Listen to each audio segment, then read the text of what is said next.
Hi everybody, welcome back to the Builder Dad Shop. I'm Builder Dad Dan and this is my shop.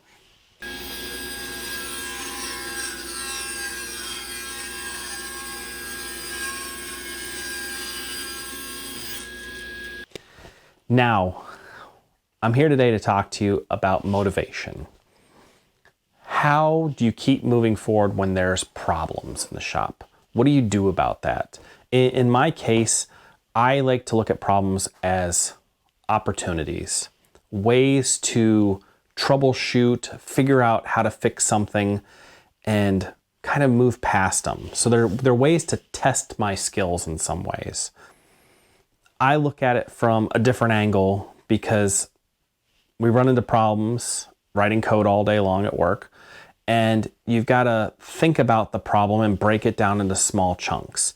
And so the one thing you want to always do is when you have a problem, keep it cool.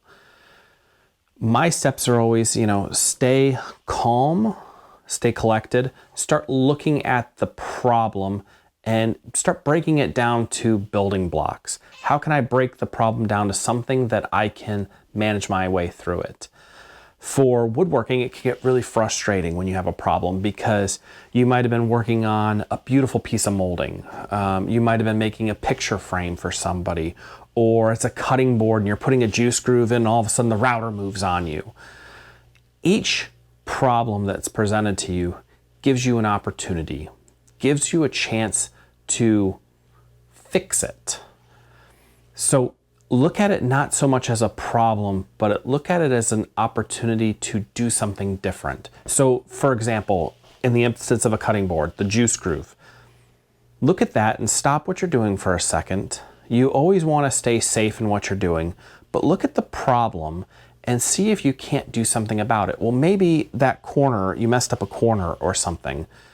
Maybe you could modify that section. Maybe you could build a little template or something to lock yourself in the rotational bit. And maybe now, instead of just a juice groove, you add yourself a juice tray or a little bigger indent to collect more juice. Or maybe you decide to make it into a charcuterie board with different pockets into it.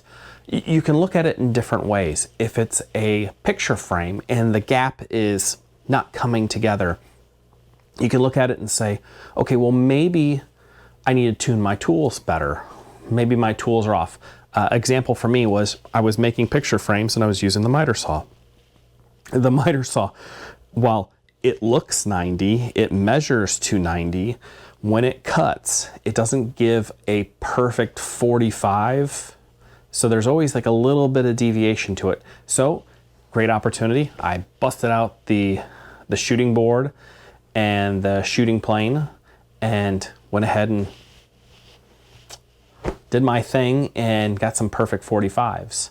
Now, maybe you don't have those tools. Maybe you're looking at it and saying, oh man, I've got this big gap. What do I do about it? I saw a YouTube video, or not a YouTube video, I saw something on Facebook today, and somebody was using CA glue to glue another piece of wood into it. And while that's acceptable, that's not what I would have done.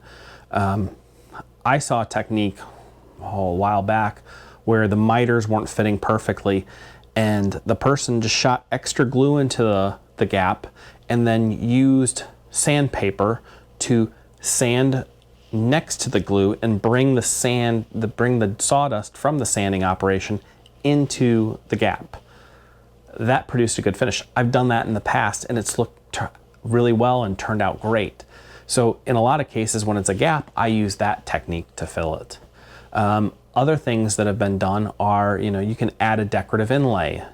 So say something happens with the top, and then go back to that juice groove example for a minute, and the juice groove comes out. Well, maybe you take a bigger cut out of that and you put some kind of decorative inlay in there.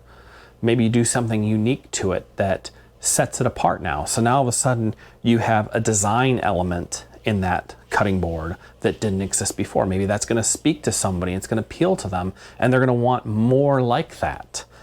You never know what's going to happen, and so don't get frustrated by the problems that present itself.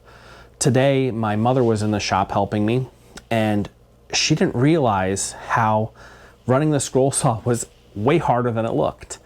And so she started with a leaf and she was cutting it, and she was frustrated because the leaf wasn't perfect because she wasn't following her lines. And I just told her just to stay calm and try.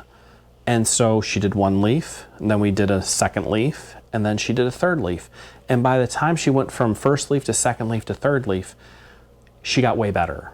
You could see the remarkable improvement in just a short amount of time by getting comfortable with turning the material on the saw, with knowing when the blade would be engaged with cutting activity and how that would affect you, just based on, if you're pulling forward or pushing into the blade as you're turning, or pulling back to it, or using on the side.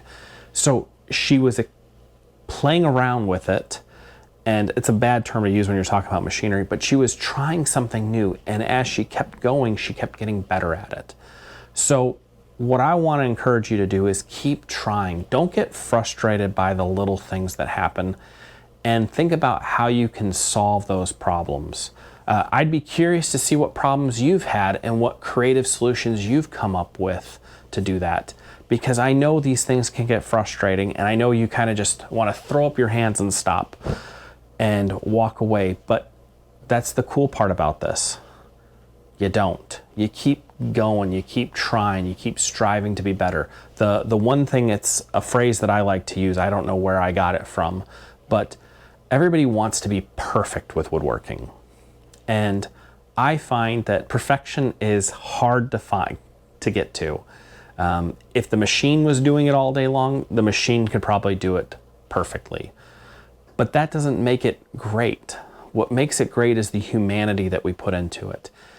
And so I like to refer to stuff as imperfectly perfect. There's always going to be some kind of flaw, some kind of deviation. Look at wood itself. Some of the most beautiful characteristics of wood are imperfections. And so look at the imperfections in what you're making. Look at the imperfections in the process and look at them as something that's beautiful, whether it's a beautiful problem to solve or it's a beautiful element to accentuate or enhance. Just think your way through it and have fun. So stay motivated, keep woodworking, and I hope that you have a great day. So until next time, have fun, and I'll see you around.